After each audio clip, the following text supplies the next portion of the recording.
Monsieur le Premier ministre, mon cher Emmanuel, je veux te dire ce soir, au nom de toute l'assistance, ô combien nous sommes heureux et flattés de ta présence qui nous honore.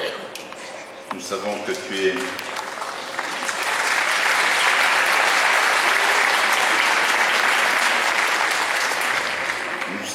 tu es particulièrement attaché de ta circonscription, dont Corbeil-Essonnes représente 40% de la population.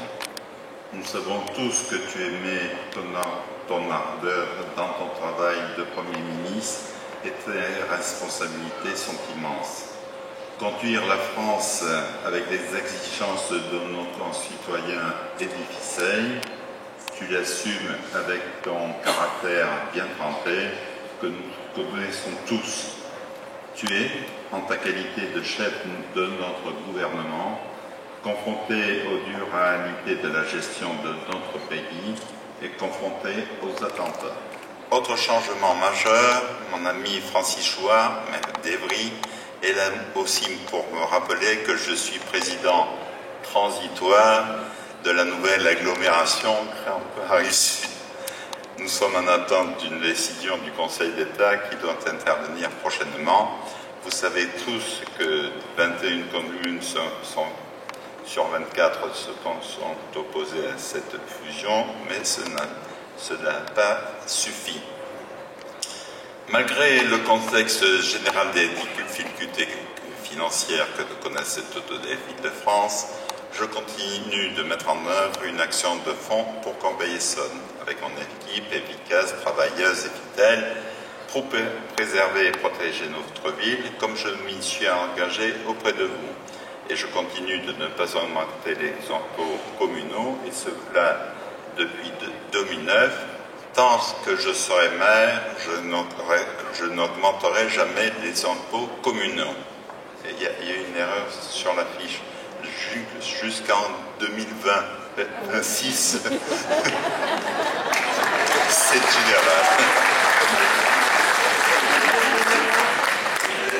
Tout en continuant d'assumer au mieux les services rendus à la population. À l'occasion de la dernière entrée, 12 classes supplémentaires ont été créées sur notre commune. Cela sera du même ordre en septembre 2016. Notre municipalité a mis en œuvre cette année encore des moyens considérables pour nos écoles. À Corbeil-Essonnes, l'investissement pour l'éducation, c'est par exemple qu'entre 2017, 16 de nos 31 écoles ont été en construction ou en rénovation. Cela représente 90 millions d'euros investis pour 6500 élèves accueillis. C'est surtout 1000 enfants de plus accueillis chaque jour à Corbeil-Essonnes depuis que je suis maire en 2010. Dans le quartier Montagne des Glaises, les travaux de la partie basse de l'avenue Serge Dassault, qui sera inaugurée le 4 avril prochain, permettront de finaliser le tracé du TZN jusqu'à la gare routière dans le courant de l'année.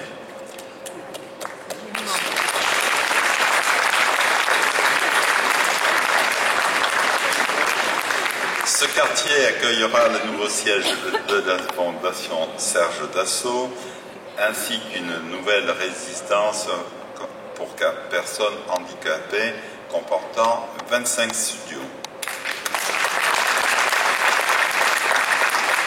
La construction débutera aussi le 4 avril prochain. C'est la date d'anniversaire de Serge Dassault.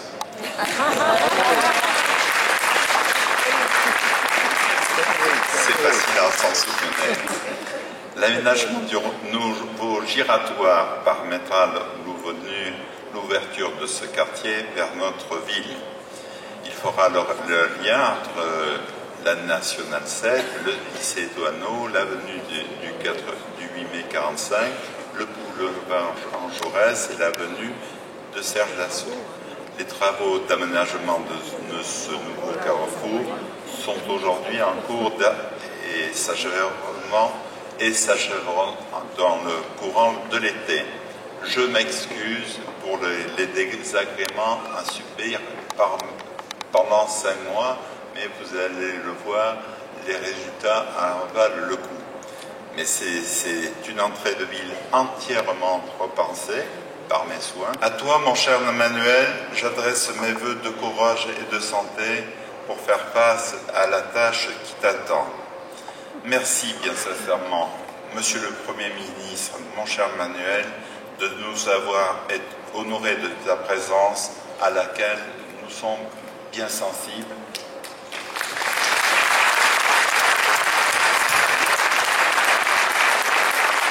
Et nous tous, maintenant, t'écoutons.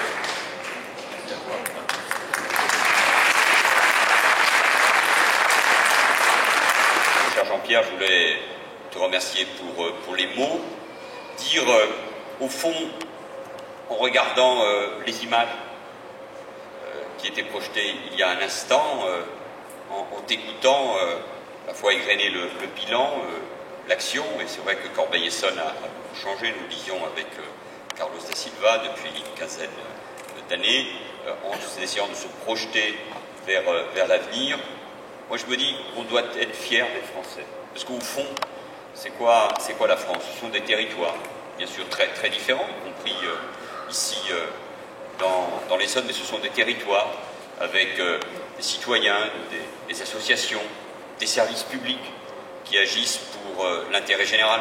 Et nous voyons bien que l'État, les services publics de l'État, les services publics des collectivités territoriales, régions, départements, agglos, villes, sont bien utiles quand on parle d'hôpital, de santé, de transport, de sécurité bien sûr, et il faut particulièrement saluer tous ceux qui agissent pour notre sécurité, policiers municipaux, gendarmes, sapeurs-pompiers, qui jouent un rôle tout à fait essentiel et qui aujourd'hui sont plébiscités bien sûr par nos concitoyens parce que nous admirons tous leur abnégation et leur courage à l'aune de ce qui s'est passé en 2015. Voilà, c'est ça la France.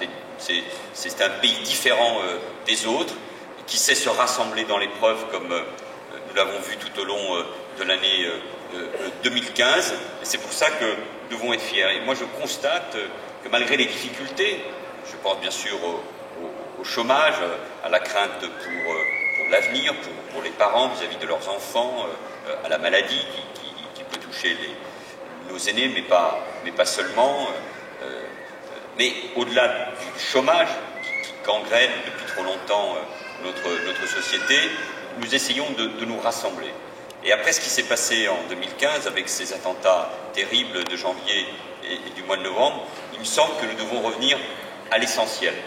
Non pas oublier les débats publics, politiques, ils existent, c'est la démocratie, et nous savons tous que dans ce territoire, les débats ont été parfois âpres et frontaux, mais ça c'est la démocratie, il faut préserver ce débat, cette démocratie, parce que c'est au fond cela que les terroristes ont voulu abattre. Mais en même temps, il faut être capable de se rassembler.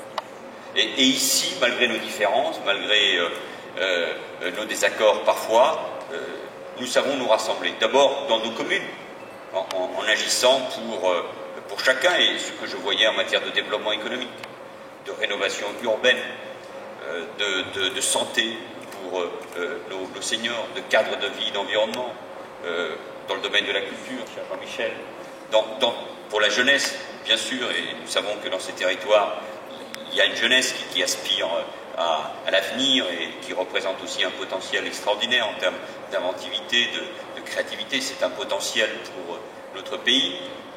On agit pour l'intérêt général. Et évidemment, être maire, on parle souvent avec Francis Choix, c'est toujours extraordinaire parce qu'on voit vite des résultats, on voit les changements, on voit les transformations. Mais au fond, tous ces projets, nous les menons tous ensemble.